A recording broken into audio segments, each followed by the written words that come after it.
अस्सलाम वालेकुम and good evening everybody, you watching News Eye with Mehar Abbasi. आइन की शिक 62 और 63 के हाशिए खींचकर इखलाकियात का तयन करने वाले सियासी निज़ाम में अकल दंग है कि इखलाक का जनाजा ही धूम से निकला है। सियासत के खेल में कल भी इखलाकियात की ताफुन शुदा लाश सरे रक्स थी और आज भी महवे रक्स है। दरोग गोई, इल्ज़ाम, कैरेक्टर असैसिनेशन यानी कि किरदार कशी, बदयानती जैसे संगीन जराइम भी शशोपंज में रहे कि हम सियासत की इज़्ज़ाए तरकीबी हैं या नाम नहाद इखलाक का हिस्सा हैं। अब मामला ये है कि आइन में खींचे गए इस दायरे में पहली बार रियासत पाकिस्तान के हाकिम वक्त जकड़ लिए गए हैं। 62F1 की अदालती तशरी इन्हें ताहयात ना अहल कर चुकी है। सो गुमान है कि तारीख में शायद सियासत इतनी मलूकियत से खौफसदा ना हुई हो कि जितनी आज यानी कि अब 62-63 पर दम साध गई है।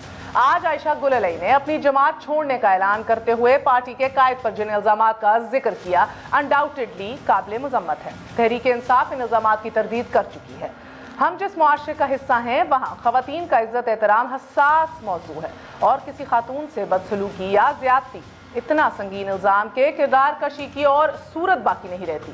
गुललई ने अपने साथ होने वाली बदसलूकी का ज़िम्नी जिक्र करके खैबर पख्तूनख्वा में होने वाली करप्शन और दीगर तहफ़्फ़ुज़ात का भी जिक्र किया। उन्होंने इमरान खान साहब की नफ्सियाती मसाइल से लेकर गिरती इखलाकी साख का भी जिक्र किया जिससे शायद वो कल तक महसूस होता है ना आशना थी। द पॉइंट इज टाइमिंग, और क्योंकि अब यहाँ चूंकि इखलाकी ग्राउंड्स पर मुस्ताफी होने का रिवाज नहीं है सो हो सकता है कि ये मामला भी अदालत का रुख करे, जिस तरह आज आयशा बीवी लग रहा था चाह भी रही हैं। कटहरों में किरदार उछालने के एवज 62-63 का इतलाक एक बार फिर हो जाए, मगर सियासत का माजी यहाँ भी ताफुन ज़दा है। अयूब खान जब सदारती इंतखाबात लड़ रहे थे तो उनके एक हामी ने मादर मिल्लत फातिमा जिन्ना की तस्वीर वाले पैम्फलेट को कुत्ते के गले में डालकर शहर में जुलूस निकाला। फिर ऐसे ही पैम्फलेट्स हेलीकॉप्टर से मुस्लिम लीग नून ने बेनज़ीर भुट्टो के खिलाफ गिराए। ऐवान ज़ीरी में ट्रैक्टर ट्रॉली, सोशल मीडिया पर मरियम नवाज साहिबा की किरदार कशी इसी बदबूदार खेल का हिस्सा है। 62-63 की ये तलवार वल्लाए आलम कितनों के सर लेगी।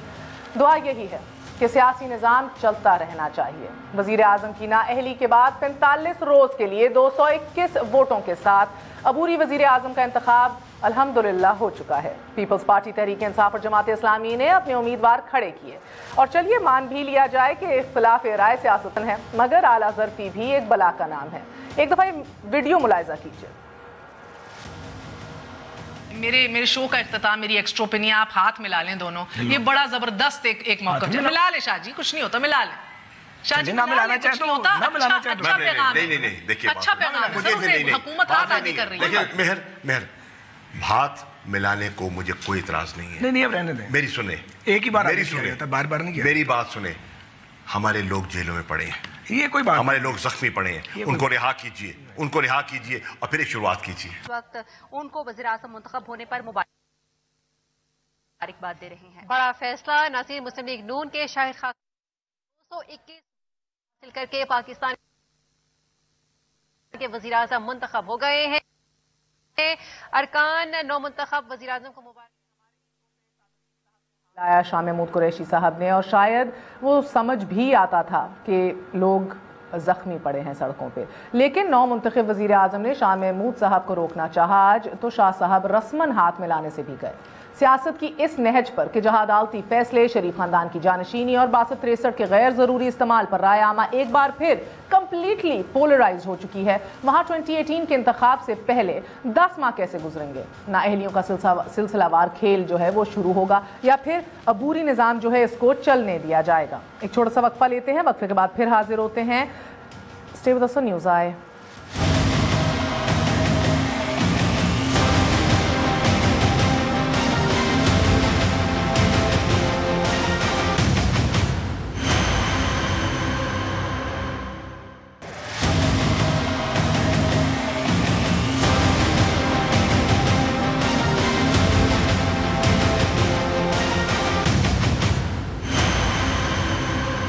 वापस आने का शुक्रिया। Welcome once again to News Eye. जिधर रूल ऑफ लॉ पाकिस्तान में जड़ें पकड़ रहा है, एक वज़ीर आज़म अगर डिस्क्वालीफाई हुआ है तो दूसरे ने भी आज वोट लेके अपना हल्फ ले लिया है, which is a really good omen for the system, for democracy.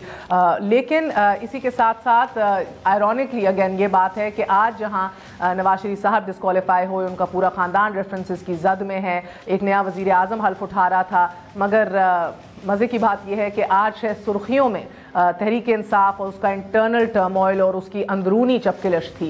आज आयशा गुलेलई साहिबा ने जो अभी थोड़ी देर पहले प्रेस कॉन्फ्रेंस भी की है, वो 62-63 की वो तलवार घुमाई है जो पिछले एक हफ्ते से सबको गुमान था कि शायद अब इस्तेमाल भी होगी, गैर ज़रूरी तौर पे भी इस्तेमाल होगी। बहरहाल उनके जो एलिगेशंस हैं वो संगीन बहुत हैं, इन्हीं के ऊपर गौर फ़िक्र करेंगे और इनकी टाइमिंग के हवाले से भी आज गौर फ़िक्र ज़रूर करेंगे, क्योंकि अखलाकियात, मोरालिटी, 62-63 हमारी सियासत में अभी सबसे बड़ा मौजू है। हमारे साथ कमर ज़मान कायरा साहब मौजूद हैं, सीनियर लीडर हैं, पाकिस्तान पीपल्स पार्टी के साबिक़ वज़ीर इत्तलात भी रह चुके हैं, हमारा साथ दे रहे हैं। सेनेटर शिबली फराज साहब तहरीक इंसाफ के सीनियर रहनुमा हैं।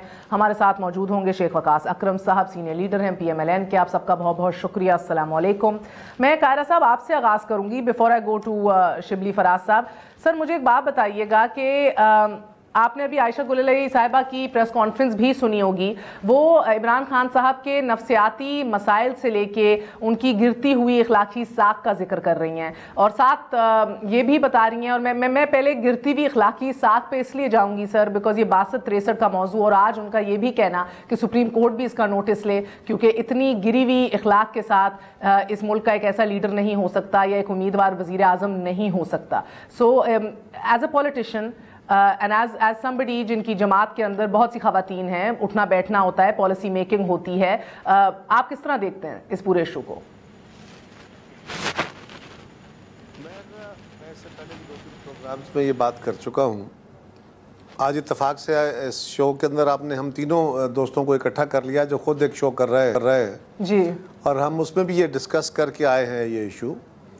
बड़ी सिंपल बात है, मैं इसको लंबी बात नहीं करना चाहता।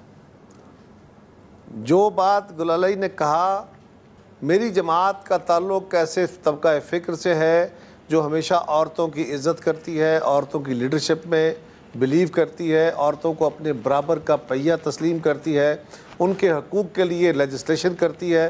सो कोई बात मतलब पीछे किसी जगह है ही नहीं। सो ये बात पहले ज़हन में रखते हुए मैं समझता हूँ कि इसकी टाइमिंग ऐसी है इस सारे इवेंट की, क्योंकि गुलेलई ने कोई आज नई बात नहीं की कि जो कल हुई हो और उसकी वजह से आज उन्होंने प्रेस कॉन्फ्रेंस की है। मुझे इसकी टाइमिंग मेरे लिए बहुत तशवीश का बायस है, और मैं समझता हूँ कि उन्होंने कोई स्पेसिफिक इल्ज़ाम भी नहीं लगाया, उन्होंने एक जनरलाइज किस्म की स्टेटमेंट दी है। इससे ज़्यादा मैं अभी कुछ नहीं कहना चाहता, क्योंकि इसके माने सर आपको लगता है इन्वेस्टिगेशन होनी चाहिए? क्योंकि शीरी मजारी साहिबा ने प्रेस कॉन्फ्रेंस में कहा कि इन एलिगेशंस की कोई इन्वेस्टिगेशन की जरूरत ही नहीं है, but do you think this demands, कतई नजर टाइमिंग से, और मैं इस पे जरूर सबका तबसरा लूंगी, मगर do you think this demands investigation at least? देखिए, अगर तो हैरेसमेंट एट वर्क प्लेस हुई है तो फिर उसका कानून मौजूद है और उसके रास्ते इख्तियार करने चाहिए। मैं फिर वही कहूँगा कि ये बात कल की मीटिंग में भी नहीं हुई। अगर कोई ऐसी बात पहले हुई थी या हुई है, ये एक ट्रेंड है, तो इस ट्रेंड को मैं बिल्कुल माफ़ नहीं करूँगा। किसी भी मेरी जमात में हो तो भी माफ़ नहीं करूँगा, किसी और जमात में हो तो भी माफ़ नहीं करूँगा। लेकिन इस इवेंट का जो टाइमिंग है वो बड़ा नामुनासिब है।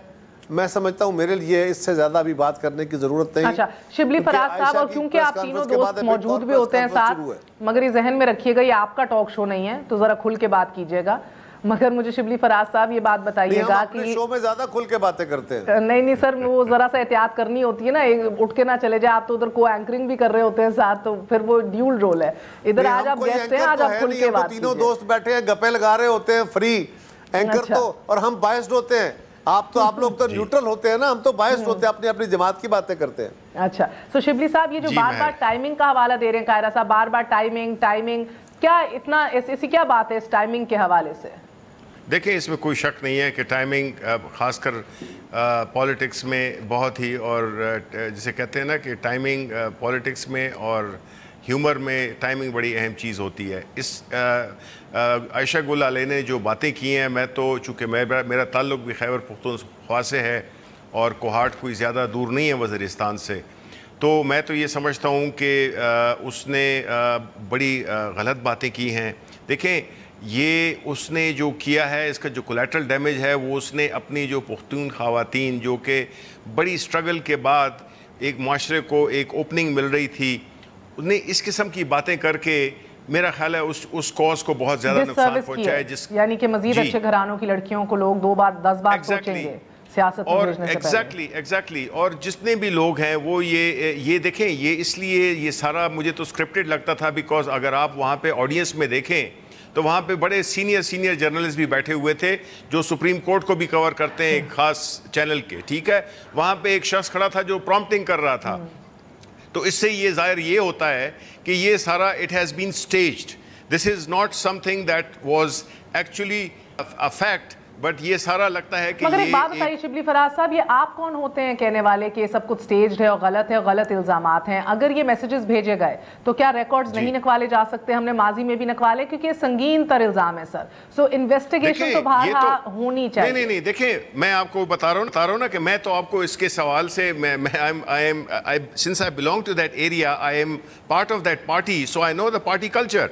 मतलब है कि मुझे तो कोई ऐसा माहौल नजर नहीं आया वहाँ पे, कई वो पे खवातीन फिरती हैं, लड़कियां होती हैं। मेरा सवाल और है, जिस तरह मुस्लिम लीग नून के लोगों को शरीफ खानदान के जाती बैंक अकाउंट्स और असासों की दिफा नहीं करना चाहिए था, आपकी पार्टी ने हमेशा ये कहा है, तो आप कौन होते हैं कैरेक्टर सर्टिफिकेट देने का और ये एलेज करने का कि इमरान खान ने ऐसे कोई मैसेजेस कभी किसी खातून को या वर्कर को इनअप्रोप्रिएट नहीं भेजे? That's all I am saying.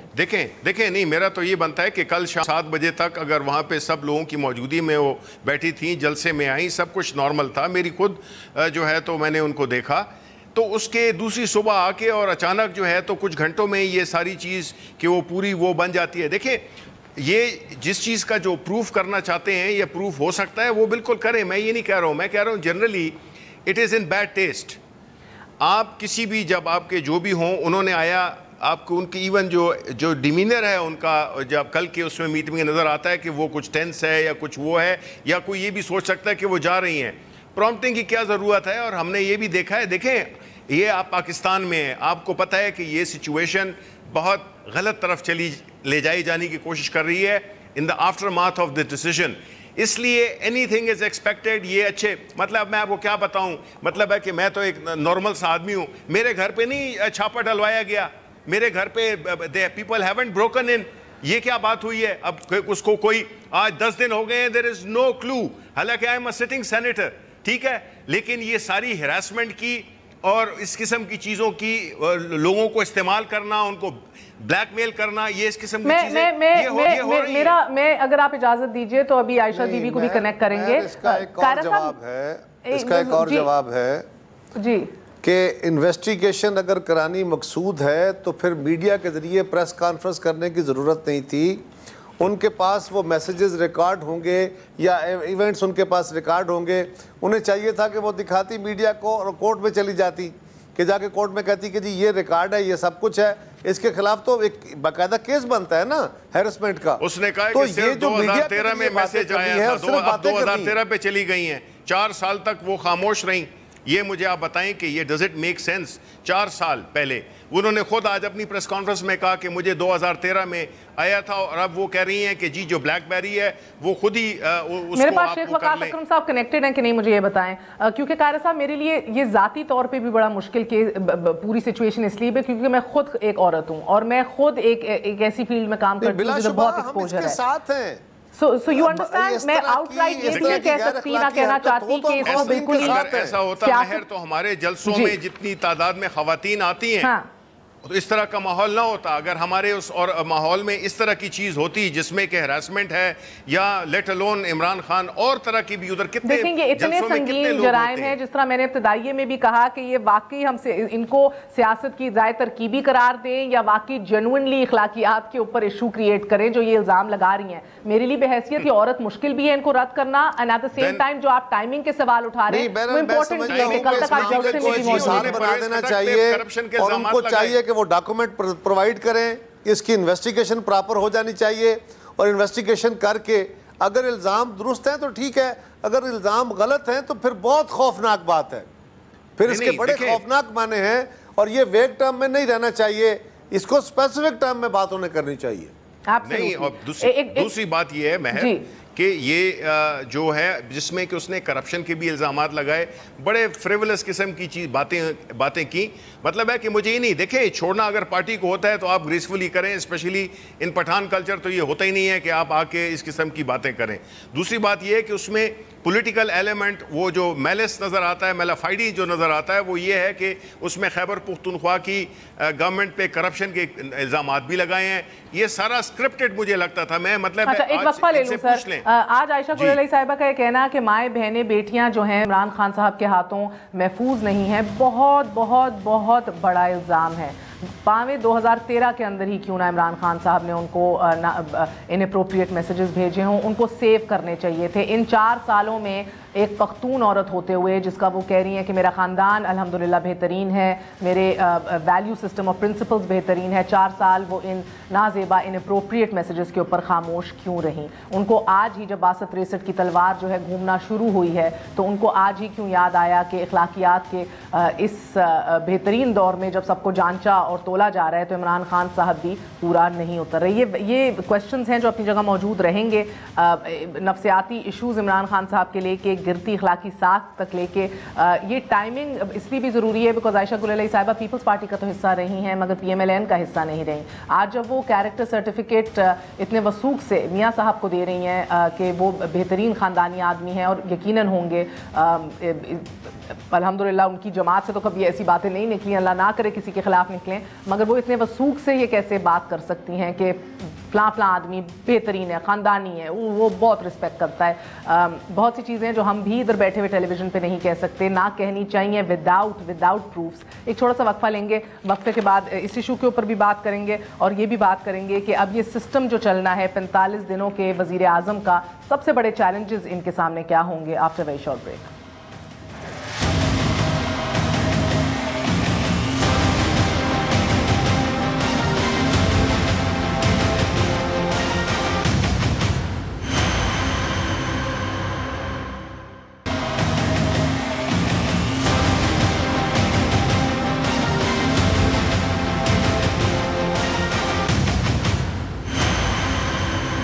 वापस आने का शुक्रिया। Welcome once again to news. बात यही हो रही थी वक्फे से पहले कि ये गंद अब मजीद उछलेगा, अक्रॉस द बोर्ड उछलेगा और ऐसा उछाला जाएगा हर एक पे कि कीचड़ से कोई बच नहीं पाएगा इस मुआशरे में, बदकिस्मती से। और इसका एक ही हल है कि सिर्फ और सिर्फ और strictly speaking across the board media के अंदर भी ये बात कही जाए कि आपने जो स्टेटमेंट या जो एलिगेशंस देनी है उनको डॉक्यूमेंट से सपोर्ट कीजिए। अगर नाजेबा इनअप्रोप्रिएट मैसेजिंग थी या ऐसे पैगामात थे तो बहुत बड़ा संगीन मसला है। इस मुल्क के तूल और अर्ज़ में इमरान खान साहब के सपोर्टर्स हैं, लोग जो उनके ऊपर बहुत यकीन करते हैं। आप ये चीज़ें मंजर आम पर लाएँ, अगर ऐसा हुआ है ये मैसेजेस को मंजर आम पर लाएँ। Moving on, rule of law taking root in the country. Kaira साहब मुझे एक बात बताइएगा, बड़ा बेहतरीन दिन था आज और वाकई ये मुझे लगता है रूल ऑफ लॉ के लिए बड़ा दिन है सर, मगर अगर आप इजाज़त दें जल्दी से मेरे साथ शेख रशीद साहब मौजूद हैं, उनसे भी बात कर लेते हैं। शेख रशीद साहब अस्सलाम वालेकुम। शेख रशीद साहब बताइएगा कि आज आपके लिए कैसा दिन रहा सर। और मेरा तो सबसे बड़ा सवाल आपसे ये भी कि जिन लोगों ने आपका नाम दिया, जिस लीडरशिप ने आपका नाम आगे दिया और उसके बाद ऑपोजिशन को मजीद मुनकसम किया, वो लीडरशिप खुद ही मौजूद नहीं थी ऐवान में आपको वोट डालने के लिए, इंक्लूडिंग इमरान खान एंड जहांगीर खान तरीन? और मैं सबसे सीनियर पार्लियामेंटेरियन हूँ पाकिस्तान की हिस्ट्री में, या चौधरी निसार है या मैं हूँ। और मुझे स्पीकर साहब ने पैगाम भिजवाया 3 दफा कि मेरे दरवाजे चोर दरवाजे से जाना, मेन गेट से न जाना। और ये 2-3 दिन से मेरा पीछा कर रहे हैं वाइट कपड़ों में, बगैर नंबर प्लेट गाड़ियों के। मैं स्पीकर के नोटिस में ले आया। मुझे एक कागज चाहिए कतर के कॉन्ट्रैक्ट का जो खाकान अब्बासी साहब ने किया 15 साल के लिए, जिससे 200 अरब रुपए का टीका लगा, और उसका रेफरेंस मैंने स्पीकर साहब को दिया, वो मुस्तरद हो गया। अब वो कहते हैं जी कि स्पीकर साहब से ले लें। ज़ाहिर है मुझे फाइल को कंप्लीट करने के लिए वो कॉन्ट्रैक्ट चाहिए। मैं सारा पाकिस्तान ढूंढ बैठा हूँ, किसी के पास वो कॉन्ट्रैक्ट की कॉपी नहीं है। मैं पिछले कई अरसे से ये चीख रहा हूं उसकी कॉपी दिखाई जाए, जो इतनी महंगी LNG लेकर सारे मुल्क की टेक्सटाइल को बंद किया गया है। सर आपको बहरहाल आपको आज तो वजीर आजम ने आपको ये भी कहा है, सबको कहा है कि 24 घंटे अवेलेबल हूँ, बेटा आओ और इसके ऊपर बात कर लो जरूर। गो के PTV देखें अवेलेबल क्या होंगे जी, वो तो सुप्रीम कोर्ट को कह रहे हैं कि क्या हुआ अवेलेबल, वो कह रहे हैं असले के लाइसेंस दावे। उसने को फॉरेन पॉलिसी पे बयान दिया है, उसने कहा है जनाब अली के 179 केसेस नैप में हैं, जिसमें उनका केस भी शामिल है कि मैं उसको खोलता हूं बजाय इसके कि कोई हादसे से दोचार ना हो। 179 केसेस जो हैं उसमें 17 साल से नवाज शरीफ साहब के को केसेस कल उन्होंने रेफरेंस दिए हैं। 179 केसेस हैं इंक्लूडिंग खाकान अब्बासी साहब। सो ये सारी बातें करने की मैं नहीं समझता कि उन्होंने कोई पॉलिसी बयान दी है। उन्होंने कहा कि मैं तो आया हूं, वो उनके 45 दिन नहीं होंगे, मुझे पूरा यकीन है, क्योंकि उनमें इजाफा हो सकता है, मुमकिन है। और अब जो हालात बन रहे हैं वो तो लड़ाई झगड़े की तरफ ये जा रहे हैं। आप कह रहे हैं कि बड़ा दिन था, मेरा ख्याल है कि नवाज शरीफ स्पीकर साहब को पता था कि ये पोस्टर कौन लेकर आए हैं, और ये पोस्टर अंदर बांटे गए हैं, और जिस जगह बांटे गए हैं वो भी स्पीकर साहब को सब कुछ पता है। पाकिस्तान की हिस्ट्री में किधर बांटे गए हैं पोस्टर सर? वो जहां वोट डालने के बाद जाते हैं लोग, वो जो लॉन्ज बना था ए लॉन्ज में ये पोस्टर बांटे गए हैं। और ये सारे के सारे लोग, अगर मुझे इनका रिकॉर्ड दिखा दिया जाए 2000 आदमियों का जो मंगवाए इन्होंने, जिस तरह बसों से इन्होंने अनलोड लोड किया, ये सब बदमाशी और गुंडागर्दी पर उतर आए हैं। और इनका अंजाम जो है वो कानून इनसे निपटेगी। और जिस तरह ये समझ रहे हैं कि कानून को इन्होंने गाजर मूली समझ लिया है, ये जेलों में भी जाएंगे, ट्रायल भी होंगे। और ये लोगों को जो ये तासर दे रहे हैं जनाब अली कि हमारे साथ सुप्रीम कोर्ट ने ज्यादती की है, 1 साल से सुप्रीम कोर्ट इनको चीख रहा है यार कागज ला दो, तुम्हारे पे ये एलिगेशन है, कागज हो तो वो लाते हैं ना। सर अब दो मसले हैं, मैं इसलिए कहती हूँ कि हिस्टोरिक डे इसलिए भी था सर बिकॉज एक आप देख रहे हैं कि एक प्रोसेस जो है वो रूट ले रहा है, रूल ऑफ लॉ जो है उसका आज सर बुलंद है इस मुल्क में, उसको देखा जा रहा है, उसको एक्नॉलेज किया जा रहा है। एक वजीर आजम घर गया, दूसरा स्मूथली आया, वोट लिया, तो ये एक अच्छा एक भारा हमें बात करनी है कि पार्लियामेंट में उसकी पार्लियामेंट का वकार और उसकी परफॉर्मेंस के ऊपर अब गौर किया जाए टिल 2018 इलेक्शन। आज जो शेख साहब के साथ सलूक किया, आज जो शेख साहब के साथ सलूक किया है PTV ने, स्पीकर साहब ने और उनके जमात के आए हुए लोगों ने, हम उसकी मजम्मत करते हैं। ये बहुत गलत बात है कि शेख साहब की स्पीच काटी गई। क्यों? अगर प्राइम मिनिस्टर की स्पीच पूरी, वो कैंडिडेट थे, नवीद कमर साहब की पूरी स्पीच चली, तो शेख साहब की स्पीच क्यों पूरी नहीं चलाई गई? इसलिए कि वो तनकीद कर रहे थे। मुझे इनसे इख्तलाफ होगा, मेरे मुखालिफ कैंडिडेट थे, लेकिन ये इनका इस्तेहकाक है। और एक कैंडिडेट के तौर पे जमात इस्लामी के उम्मीदवार को भी मिलना चाहिए था। उसके बाद असेंबली के अंदर शोर पड़ा, ऊपर गैलरी में स्पीकर साहब बार बार कह रहे हैं, और जब शेख साहब बाहर निकले हैं, फुटेज चल रही है, इस तरह के धींगा मुश्तियाँ और बदमज़गियाँ और बदमाशियाँ, यही तरीकाकार है अटैक करने का। पता नहीं था स्पीकर साहब को, या कहें हम फेल हो गए, या कहें कि इंटेंशन थी। बिल्कुल बड़ी इंतहाई अफसोसनाक और इंतहाई काबिल मजम्मत सूरत आ रही है। ये वो अच्छा प्रेसिडेंट नहीं, मगर शेख साहब एक बात बताइएगा, जो जिस केस में आप पिटिशनर गए और जिस 62 और 63 की अब तलवार आपने उठवा दी है सर, आज आपने देखा आयशा गुलेलई ने उसका खुल के इस्तेमाल किया है आपके दोस्त इमरान खान साहब के ऊपर। देखिए इसका जवाब तो वो देंगे, 62-63 में मेरे पे भी फुल बेंच बैठा है, हर एक पे बैठना चाहिए। 85 में मेरे पे भी बैठा है। सो 62-63 को नवाज शरीफ ने कहा कि कंटिन्यू करें। 62-63 18वीं तरमीम में सारे लोग इसको खत्म करना चाहते थे। नवाज शरीफ साहब ने कहा कि ये किसी कीमत पे खत्म नहीं होना चाहिए। आयरॉनिक सर, वही उनको लगा था कि जरदारी साहब ने इससे रिलीफ ले लें, क्या पता था आके खुद डसे जाएंगे इससे। मगर क्या अब सर अब वक्त नहीं है, अब आपने पूरी असेंबली का जी, जब दहशतगर्दी के सजाओं का कानून बन रहा था तो मैंने मजाकन कहा इसकी सजा मुझे ही होगी। बिल आखिर मैं 7 साल क्लाशनकोफ में सजा हुआ आवारा किस्म की। तो दिस इज द हिस्ट्री। अब ये जो सुप्रीम कोर्ट से और ये सारे पंगे लेने का प्रोग्राम है, मुझे तो नजर आता है इनके इरादे और हैं, हल हो गया है। कोई शाही गुलाम नहीं है हम, कोई शाही ब्लड इस मुल्क में हुक्मरानी के लिए नहीं पैदा हुआ। कोई शाही खानदान गैंग ऑफ 5 और देयर 30 किड्स इस काबिल नहीं है। खाकान अब्बासी आ गया, गुड इनफ। कल खाकान अब्बासी अगर जाता है तो कोई और आ जाता, गुड इनफ। गुलामी की जंजीरों को और सोचों को और खानदानी विरासत को हमने तोड़ना है और इसको आज अमल हुआ है, एक बहुत अच्छी बात है। साहब आखिरी सवाल आपसे मुझे बताइएगा, क्योंकि हम आई थिंक डिस्कनेक्ट हो गया, मगर कायरा साहब क्योंकि ये भी आ रही हैं खबरें कि अब ये ही शायद कंटिन्यू करेंगे 2018 के इलेक्शंस तक, तो अगर ऐसा है जो खबरें अभी तक आ रही हैं तो मुझे बताइए कि ऐसा क्या नया हुआ है पिछले 24 घंटे में या 48 घंटों में जो आपको लगता है मुस्लिम लीग नून की क़यादत ने नजरसानी की है शहबाज शरीफ साहब को वफाक में लाने से? देखिए, पहली बात तो यह है कि इमरान खान साहब को आज वोट डालने आना चाहिए था। उन्हें पार्लियामान का मुतबर करना चाहिए था और जिस कैंडिडेट को उन्होंने सपोर्ट किया था उसको वोट डालने आना चाहिए था। जो असम्बली के माहौल में हुआ, हाल में हुआ, वहाँ पे बाकी भी लीडरशिप पीटीआई की थी, ये बात तो नहीं है। लेकिन मैं ये समझता हूँ कि आज एक और बड़ी अजीब बात हुई कि गवर्नमेंट की तरफ से हमजा शहबाज शरीफ साहब वोट डालने नहीं आए और शहबाज शरीफ साहब ना असम्बली में आए विटनेस करने और ना ओथ पे नज़र आए। ये दोनों जो प्रेजेंस नहीं हो सकी, इनको बहुत नोटिस किया गया है कि शहबाज शरीफ साहब उनके हल्फ की तकरीब में शामिल नहीं हुए और हमजा शहबाज शरीफ साहब उनको वोट डालने नहीं आए। मगर टू बी फेयर कायरा साहब, शहबाज शरीफ साहब ने ट्वीट किया है, जाती तौर पे ट्वीट किया है, जिसको वो SS साइन करते हैं जब उनकी ऑफिस नहीं, वो जाती ट्वीट कर रहे होते हैं। शाहिद खाकान अब्बासी साहब को इंडोर्स करते हुए, उनका खैर मकदम करते हुए, नवाज शरीफ साहब को ये कहते हुए कि उनकी रूह आज भी जिंदा है। वो इंडोर्स करना, वो महर, ये गिमिक्स होते हैं, करते रहते हैं, बट सवाल ये है उनकी प्रेजेंस। यहीं पे शहबाज शरीफ साहब खुद होते तो सारी मुस्लिम लीग ना खड़ी होती।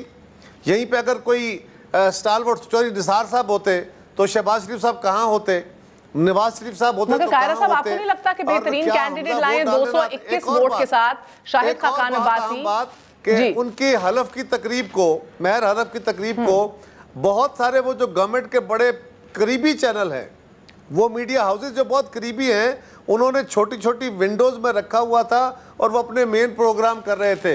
प्राइम मिनिस्टर ऑफ पाकिस्तान का हलफ हो रहा है और गवर्नमेंट के चहेते चैनल जो हैं, प्राइवेट चैनल पर चहेते चैनल जो हैं, वो उसको छोटी सी विंडो में डाल के बैठे हैं और अपने प्रोग्राम कर रहे हैं। ये है 45 दिन के वजीर आजम की सूरत हाल।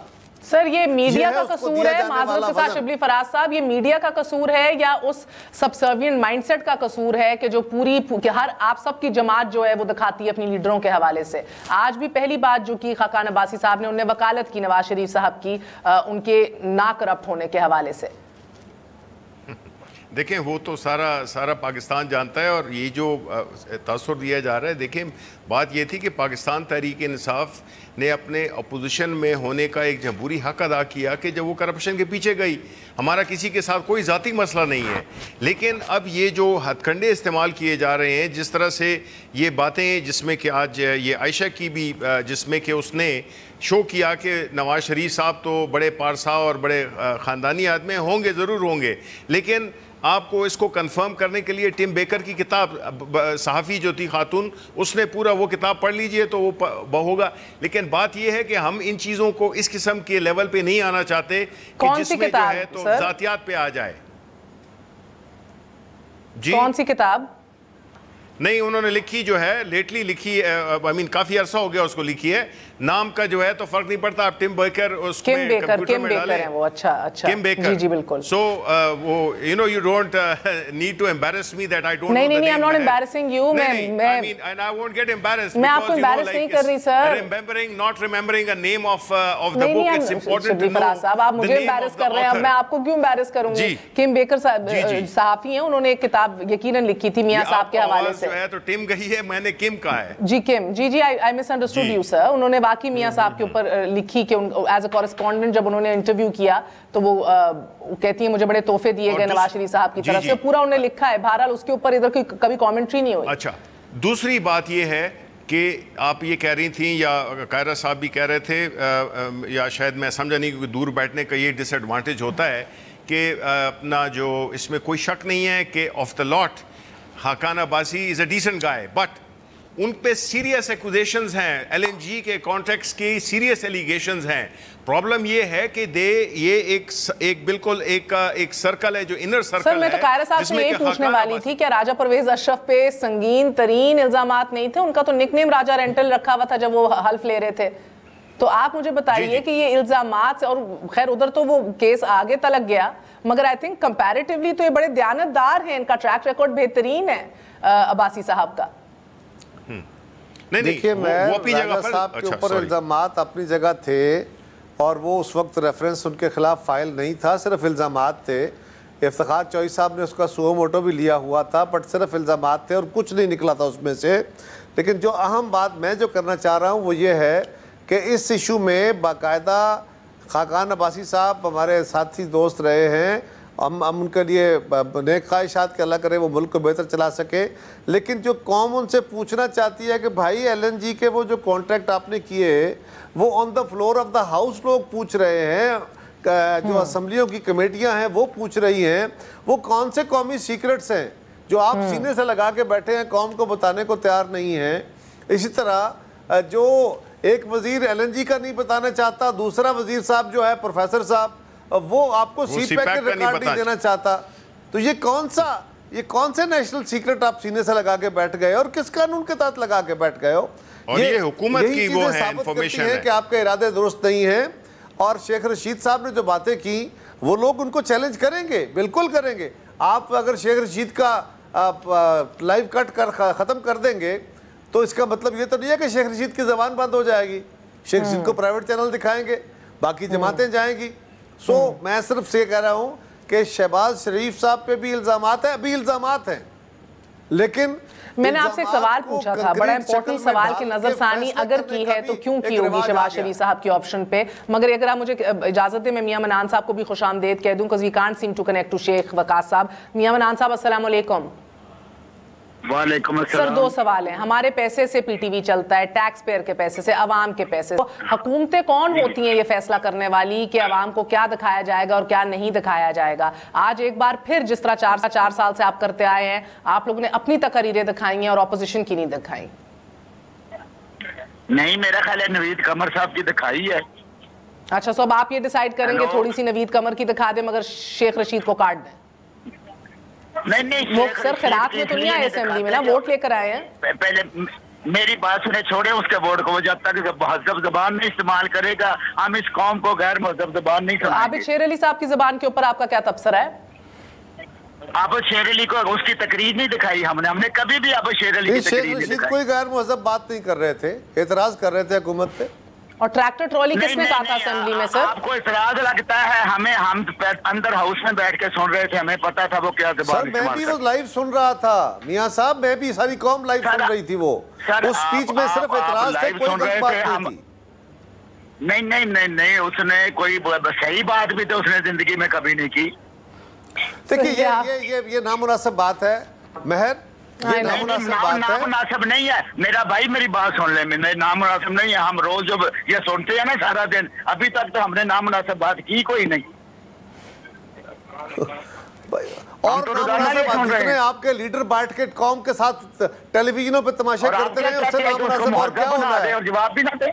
क्या गालियां दे रही है कौम को? आप रह गई हैं वो भी निकालें। हम तो नहीं दे रहे सर। आप लोगों ने अल्लाह माफ करे ना जायज औलादें गिनवा दी हैं, आपने ट्रैक्टर ट्रॉली कह दिया औरतों को, आपने क्या क्या छोड़ दिया है मुझे ये बताइए कि। तो नहीं, मेरी बात सुने। अभी आपके चैनल पे अभी थोड़ी देर पहले ये मोहतरमा शीरी मजारी साहबा मेरी कुलीग हैं और अपनी दूसरी कुलीग के बारे में जो कह रही थी, बजाय इसके कि औरत होने के नाते उससे हमदर्दी का। सर, जो ट्रैक्टर ट्रॉली उनको कहा गया था और आपकी सारी MNAs लाइन में खड़े होकर कमरे में छुप गई थी सारी PMLN की, तो तब उनको नहीं हामी भरनी चाहिए थी एक औरत की? बस सवाल है सर, ये क्या बात हुई? आप लोग की सारी MNAs जो है वो डेफ एंड डम हो, मगर इधर कोई बात करे तो आप कहें कि वो हामी भरे गोले लाई की। उनकी भी मर्जी है सर, वो भी कह रहे हैं एविडेंस दिखाओ। उनकी मेरी बात सुने, उनकी अपनी कोलीग ने बात की है, आप हम पे क्यों डाल रही हैं?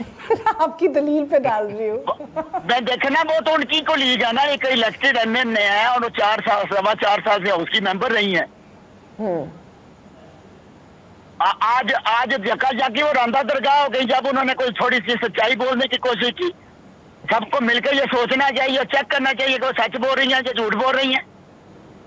अच्छा, सो शिबली फराज साहब, ये बात इनकी दुरुस्त है, चेक करना चाहिए वो सच बोल रही हैं झूठ बोल रही हैं, इस बात में तो वजन मैं नहीं कह रहा कि 100% हुकूमत में ये है पूछते चेक हम करें। नहीं सर, ये कैसी हुकूमत एलिगेशन है? आपके लीडर पे लगा है ना। नहीं हमारे लीडर पे लगा है तो उसको प्रूफ करें ना। अगर एलिगेशन तो मैं भी किसी के खिलाफ लगा सकता हूँ। अगर हम चेक करेंगे तो आप कहेंगे विक्टिमाइजेशन हो रही है। हम तो विक्टिमाइजेशन नहीं चाहते, हम तो चाहते हैं कि वो अपनी पार्टी की कमेटी बनाए और अंदर बैठकर अपने घर की बात को चेक कर लें। हम कौन सी गलत बात कर रहे हैं? नहीं हम वो वाले नहीं है ना कि हम जो है दुरुस्त है, प्राइम मिनिस्टर पे बात लगी, गलत नहीं है, इल्जाम लगा, आपने कहा कि जी वो उसको अपने पार्टी वाले लोग करें। और मोहतरमा शीरी मज़ारी साहबा को चाहिए था कि वो दूसरों की मिसालें देने के बजाय इन्होंने ये किया, खुद अपनी पार्टी में सवाल पैदा करती और उस पर पता करती। अच्छा खैर, अब छोड़िए इस केस को, ये इसके ऊपर इन्वेस्टिगेशन होनी चाहिए।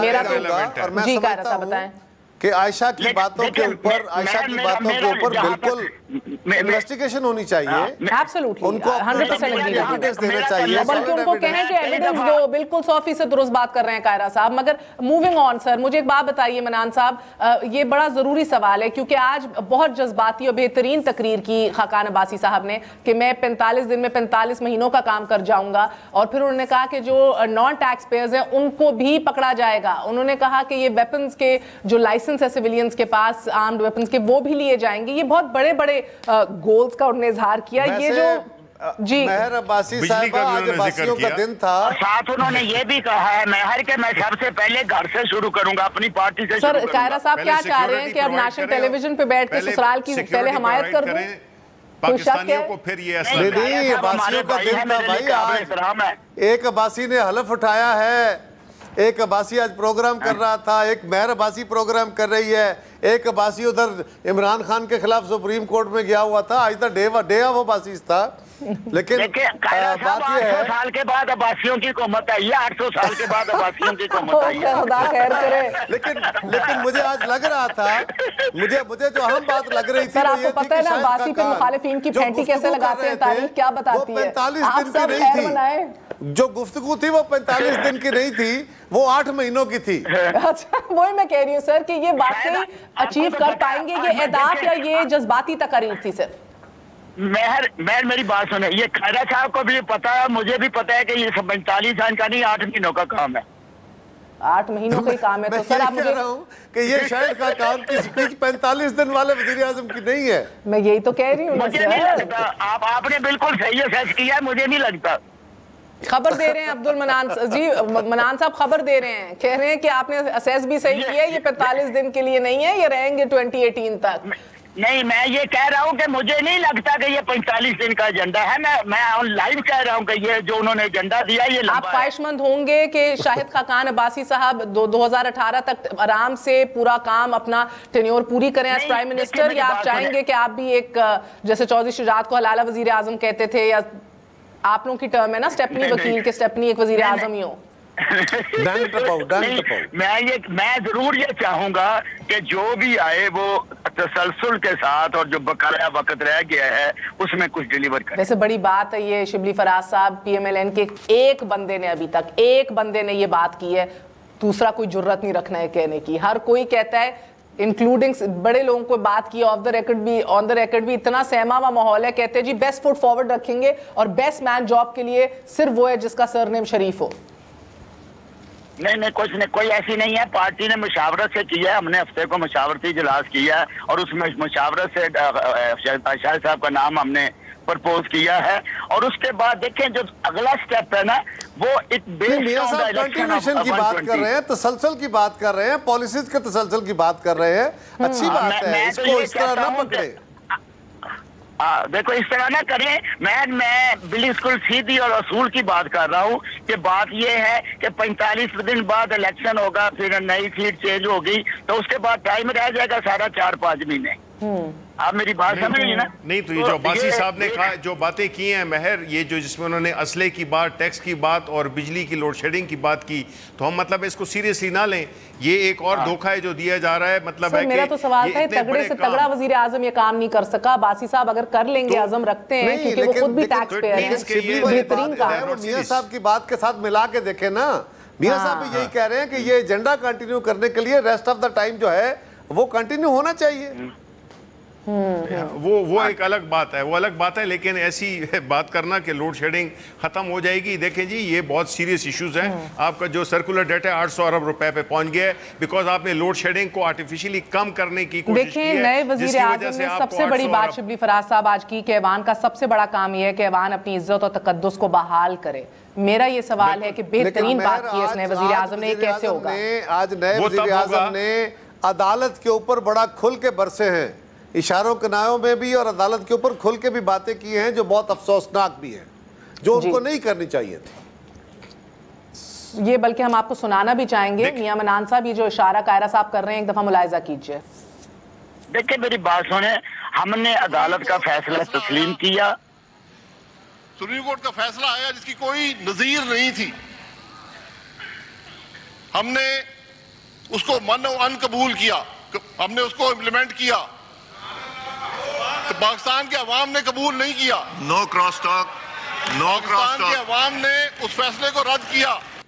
ये कायरा साहब आपने ये बात सुनी है, कायरा साहब जो कह रहे थे, अवाम के पास पूरा इख्तियार है कि वो किसी चीज को माने या ना मनान माने। साहब मुझे सवाल तो करने दें, आप भी जज्बाती हो गए हैं सर। एक तो ये वजीर आजम का ये बयान और बाहर राना सनाउल्लाह खड़े होकर सुप्रीम कोर्ट सबसे आला अदालत इस मुल्क की, राना सनाउल्लाह बाहर ये कह रहे हैं कि ये फिक्स मैच था, वजीर आजम अंदर ये बातें कर रहे हैं। सर आप लोग देखें जी महर, देखें बात यह है कि इन्होंने अगर ये कहा है कि इस कानून की तौकीर इज़्ज़त को हमने रिस्टोर करना है, वो तभी होगी जब सब लोग पार्लियामेंट को इस्तेमाल ना करें गलत बयानी के लिए, जिस तरह प्राइम मिनिस्टर ने आके की और फिर जाके कहा कि जी वो तो वैसी एक सियासी बात थी।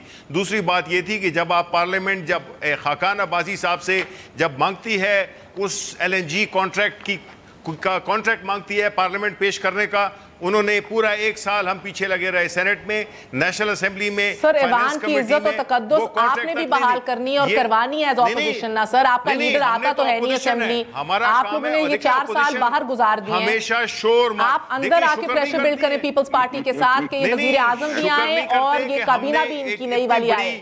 अचीवमेंट की है, इतनी अचीवमेंट की है। अपोजिशन का काम यही होता है, हमने उधर sir opposition is government in waiting. Kaira साहब, क्या पीटीआई को अंदर आके पीपल्स पार्टी का साथ नहीं देना चाहिए और डिमांड करती आई है जिस तरह पीपल्स पार्टी के किधर है वजीर आजम, किधर है ये कैबिनेट? ये अपने तई तो ऐवान का तकद्दुस नहीं बहाल हो जाएगा ना, आपको करवाना पड़ेगा। वैसे तो शाहिद खाकान अब्बासी साहब का अपना ट्रैक रिकॉर्ड भी अच्छा नहीं है as cabinet minister of attending the national assembly. नहीं, ऐवान सिर्फ एक साइड का नाम नहीं है, ऐवान सिर्फ हुकूमत का नाम नहीं होता, उसमें अपोजिशन का भी रोल है और हमने भी अपना रोल बड़ा रिस्पॉन्सिबली अदा करना है। पीपल्स पार्टी के हवाले से मैं गुजारिश कर रहा हूँ कि इस पूरे 4.25 साल तकरीबन होने को हैं, इस 4.25 साल के अंदर पीपल्स पार्टी का कोई एक एक्ट आप नहीं दिखाएंगे कि हमने पार्लियामान के वकार के ऊपर, हमने कॉन्स्टिट्यूशन के ऊपर, हमने फेडरेशन के ऊपर कुज़ाद आने दी हो। हमने तो मियाँ नवाज शरीफ को भी कहा कि जो कानून जिस तरह JIT बनी, जिस असूल के तहत बनी, हम तो वो कह रहे थे कि ऐवान से वो कानून पास हो और बहुत उसके बहुत तहत शुक्रिया। इस बात से हमारा कायरा साहब की कोई नहीं कर सकता।